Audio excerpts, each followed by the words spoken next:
See if this guy's home.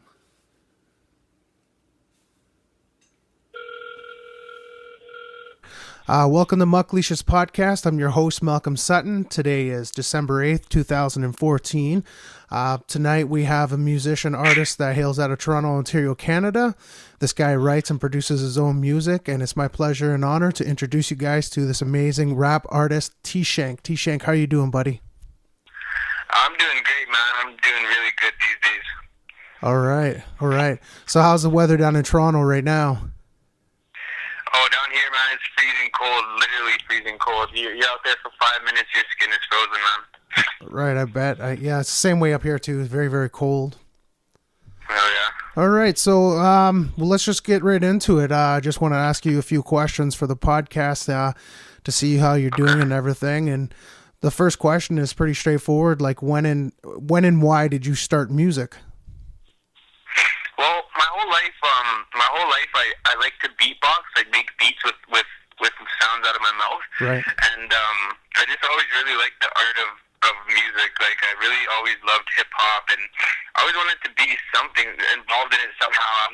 I didn't know when I was young whether I wanted to be a rapper or if I wanted to make beats or if I wanted to make videos. But I knew that I wanted to be involved in the music business. But when I was I think I was probably about 12 years old is when I started to actually start writing songs, and some friends and me got together and we started this little group called Street Soul. Okay. And we used to just sit around and rap. I mean, it wasn't like we weren't really rhyming too much those days, but we were rapping and trying, you know? So I guess I started in probably 2006, 2007, just because I've always really liked it, and I was always really in love with hip-hop and music. Sure, man. Sure, everybody is too, man. Like even back like 2006, 2007, listening to different musicians and everything, which one of those musicians that you admire the most? I've always been a huge fan of Biggie Smalls. Okay. Just because I mean he came into the rap game, him and Tupac, right? But I liked him more because they came into the rap game and they changed a lot. Sure. They changed a lot of things. The way people rap, they changed the way people flow on beats, and they changed the way people talk, and they changed the swag. They paved the way for people like me who want to rap about daily lives and struggles and stuff. Sure, man. Okay, man. That sounds really good, man. Like everybody's into Biggie Smalls and everything, and that's great that you took that somewhere, you know, where you could actually use it for your music, like for strength from within, right? So you could get your stuff out there, you know. All right. So is this the type of musician that you mainly learned from, or is there any like that are close to you, like in Canada, that you actually bounce off of? You know what I mean?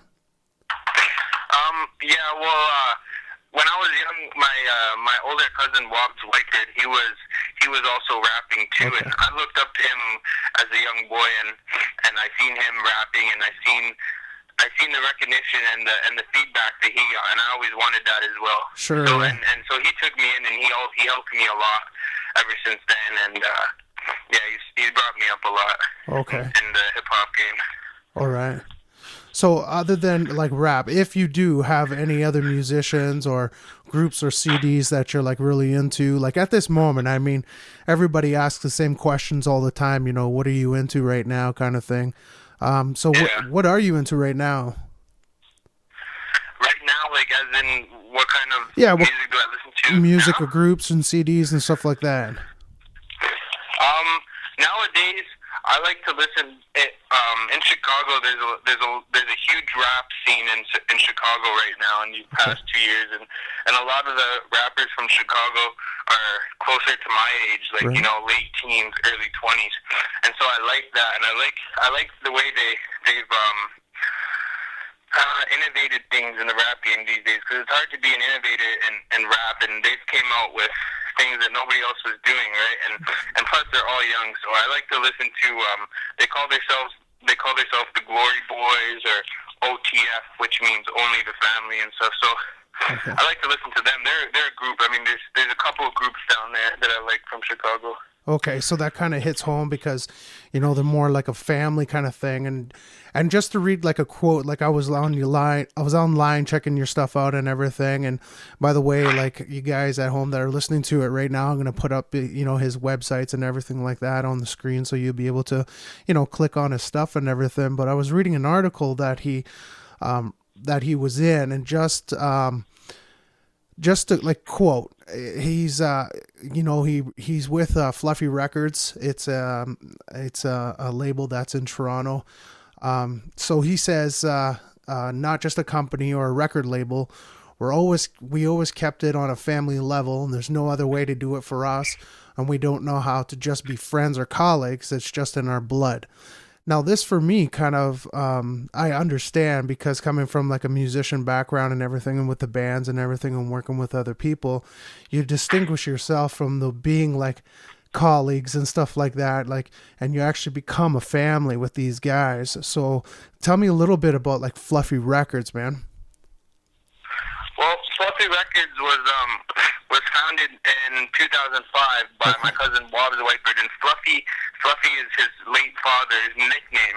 Okay. And that's where that name came from. Mm-hmm. But he's actually my older cousin through blood, and Fluffy Records. I mean, it is a family. Like it literally is. Cousins and aunties and uncles all together as one, as a company, because Right.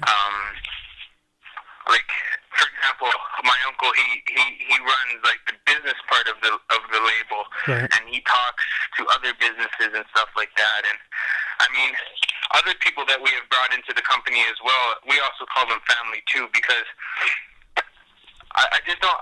It's hard to explain, because I mean, Right, it's right. hard to explain how close we are, you know? Right, and I think that's the best way to explain it, like to people who are not musicians or who are listening to this that are not musicians and stuff.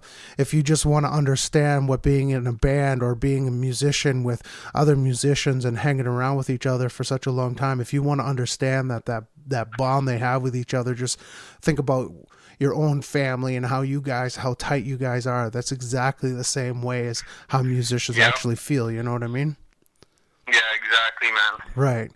So, I mean, if it were any other way, whereas we've seen each other as colleagues, or Right. we've seen each other as work partners, I mean, it'd be totally different, right? We wouldn't have that chemistry together as one. You know what I mean? We wouldn't be a record label. We'd be independent artists. Right. Right? Yep. That's absolutely right, man. That's the way musicians feel and everything. All types of artists, actually. Okay, so you're down in Toronto, right? Yeah. So do you guys practice all the time, or like how many times a day, how many hours a day, or how many days a week do you practice? Like, I mean, you must be practicing all the time. I practice all the time. Like I'm always rapping. I'm literally always rapping. Like if I hear a beat, or even if my girlfriend says something to me in a sentence, I'll answer her in a rap sentence. You know, and it's just natural for me now, because I've been doing it so long that even if a beat comes on, like I'll start rapping, not even knowing it, or I'll be rapping in my head and stuff like that. I practice all the time.